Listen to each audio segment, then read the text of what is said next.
काय? भारतीय संघ हारला, तोही आयर्लंड संघाकडून. हे तो लेटेस्ट न्यूज आहे. चला तर मग पाहूया. नमस्कार, मी तुमचा होस्ट आणि दोस्त विनय आणि तुम्ही पाहत आहात वेड क्रिकेटचे.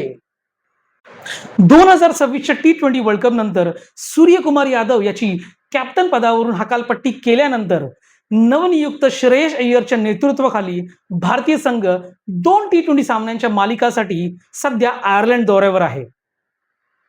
कॅप्टन म्हणून जबाबदारी स्वीकारल्यानंतर आपल्या पहिल्याच सामन्यामध्ये श्रेयस अय्यरने टॉस जिंकून गोलंदाजी करण्याचा निर्णय घेतला आणि हाच निर्णय त्याच्या अंगलट आला, कारण आयर्लंड संघाने आपल्या गोलंदाजी युनिट विरुद्ध 182 धावा काढल्यात. ज्या भारतीय गोलंदाजीने आपल्याला आत्ताच T20चा वर्ल्ड कप जिंकून दिला, तीच भारतीय गोलंदाजी आयर्लंड संघाविरुद्ध इतकी दुबळी कशी काय झाली? हा, मान्य आहे या संघामध्ये जसप्रीत बुमराह, हार्दिक पांड्या नाहीये, पण खरंच भारतीय संघ त्या दोघांची अनुपस्थिती एवढी मिस करतोय?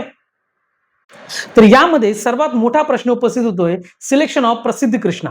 प्रसिद्ध कृष्णा गुजरात टायटन्स मध्ये त्याच्या थोड्याफार चांगल्या परफॉर्मन्समुळे भारतीय संघामध्ये सिलेक्ट होतो. पण खरंच प्रसिद्ध कृष्णाची आकडेवारी त्याला भारतीय संघामध्ये सिलेक्शन करण्यासाठी पुरेसे आहेत का? पाहूया.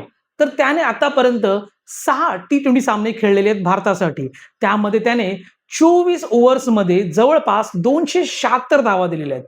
276 धावा म्हणजेच 11.5 प्रति ओव्हरच्या रेटने, ज्या कुठल्याही गोलंदाजासाठी चांगल्या नाही आहेत. आणि कालच झालेल्या सामन्यामध्ये 4 ओव्हरमध्ये 57 धावा देऊन प्रसिद्ध कृष्णाने स्वतःच्या सिलेक्शनवरती प्रश्नचिन्ह निर्माण केलेले आहेत. आता दुसरा प्रश्न उपस्थित होतोय तो म्हणजे प्लेइंग 11 मध्ये वॉशिंग्टन सुंदरला खेळवण्याबाबत. तसं पाहिलं तर वॉशिंग्टन सुंदर हा एक ऑलराऊंडर आणि त्याच्या गुजरात टायटन्स मधल्या ऑलराऊंडिंग परफॉर्मन्समुळेच त्याचं भारतीय संघामध्ये सिलेक्शन झालंय. पण मुळात भारतीय संघामध्ये वॉशिंग्टन सुंदर ज्या पोझिशनवर खेळतोय ती पोझिशनच त्याच्यासाठी चुकीची आहे, कारण गुजरात टायटन्स मध्ये तो खेळायचा 4थ्या स्थानावरती आणि भारतीय संघामध्ये तो खेळतोय 6व्या किंवा 7व्या स्थानावरती, जिथे फक्त फिनिशर्सच खेळतात. आणि वॉशिंग्टन सुंदरकडे जर तुम्ही फिनिशर म्हणून पाहत असाल तर हे एकूणच वॉशिंग्टन सुंदर करिता आणि भारतीय संघाकरिता योग्य नाहीये.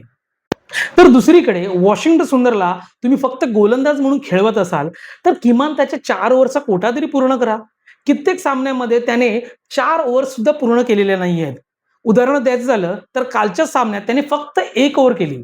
मान्य आहे त्याने 19 धावा दिल्या, पण म्हणून दुसरी ओव्हर द्यायचीच नाही आणि त्या उलट प्रसिद्ध कृष्णाकडून 4 ओव्हरचा कोटा हट्टाने पूर्ण करून घ्यायचा, हे न उलगडण्यासारखं कोड आहे. आता ही झाली भारतीय गोलंदाजीची कामगिरी. पण भारतीय संघ गोलंदाजीसाठी ओळखला जात नाही, तो ओळखला जातो त्याच्या दमदार फलंदाजीसाठी.